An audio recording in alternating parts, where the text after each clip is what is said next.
সম্মানিত ভিউয়ার্স, আজকে আমাদের স্কুলের অত্যন্ত প্রিয় একজন ম্যাডাম দেবশ্রী দে তমা, উনি কিন্তু আজকে এসেছেন নদীর পাড়ে। আমাদের স্কুলের ঠিক পূর্ব দিকে নদী রয়েছে, যেখানে অনেক সুন্দর একটি জায়গা।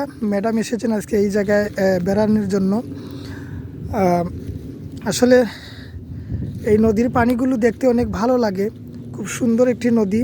এই নদীর নাম হচ্ছে নলজুর নদী, যেটা জগন্নাথপুর থেকে এইদিকে শিবগঞ্জ হয়ে রানীগঞ্জ পর্যন্ত পৌঁছেছে। এই নদীটা আসলে অনেক ভালো এবং চমৎকার একটি নদী, খুব স্বচ্ছ পানি। আর এগুলা আসলে খুব উপভোগ্য একটি বিষয় যে আমাদের দেশ যেহেতু নদীমাতৃক দেশ, এখানে অসংখ্য নদ নদী রয়েছে, যার মধ্যে অন্যতম একটি হচ্ছে আমাদের এই জগন্নাথপুরের নলজুর নদী, যে নদীটি কুশিয়ারার সাথে গিয়ে মিলিত হয়েছে। আসলে এই পাড়টি হচ্ছে আমাদের পূর্ব টিয়ারগাঁও, আর নদীর ওই পারের হচ্ছে সৈয়দপুর। এই দুইটি পার আমাদের দুইটি গ্রামের মধ্যখানে এই নলজুর নদী। এই নলজুর নদী আমাদের ঐতিহ্য, আমাদের জগন্নাথপুরের একটি বড় ধরনের একটি ঐতিহ্য এই নদী। এই নদীতে অনেক নৌকা চলাচল করে। আপনারা দেখতে পাচ্ছেন যে নদীর ওই পারে অনেক নৌকা বাঁধা আছে ঘাটের মধ্যে সারি সারিভাবে। নদীর দুই পারে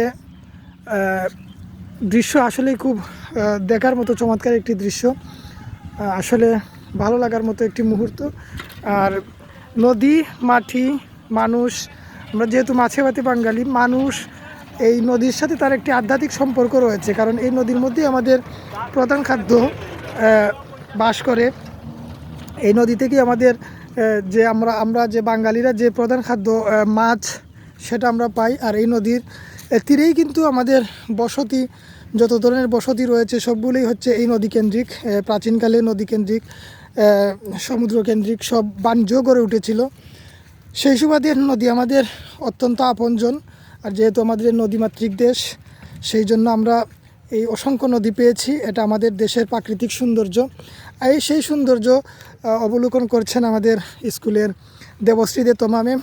ম্যাডাম সিলেটে থাকেন, যার কারণে হয়তো সুরমা নদী উনি প্রতিদিনই দেখেন, কিন্তু আজকে এই ছোটো একটি নদী নলজুর নদী দেখছেন। আসলে এখানে অনেক বিস্তর ফারাক রয়েছে, যে সুরমা নদীতে তো কৃত্রিমভাবে এখন হচ্ছে যে মানুষের যে বজ্র আবর্জনায় পানি অনেক নষ্ট হয়ে যায়, যে এইখানের পানিটা অনেক স্বচ্ছ, খুব চমৎকার একটি পানি, খুব ভালো। আর এখানের যে গ্রামের যে প্রাকৃতিক বাতাস যে রয়েছে সেটিও অনেক ভালো, খুব ভালো লাগে, ভালো একটি সময় পার হয়। আসলে আমাদের যেহেতু এটা স্কুল পেজ থেকে প্রচারিত হবে, তাই আমাদের স্কুলের যত শুভাকাঙ্ক্ষী রয়েছেন প্রত্যেককে অভিনন্দন। আর আমাদের এই যে স্কুলের পাশ দিয়ে যে নদীটি বয়ে গিয়েছে, সেই নদীটি যারা আশেপাশে আছেন তাদেরকে দেখার আমন্ত্রণ রইল। সবাই ভালো থাকবেন। আজকের মতো আমরা এখানে ভিডিও শেষ করছি। আল্লাহ হাফিজ।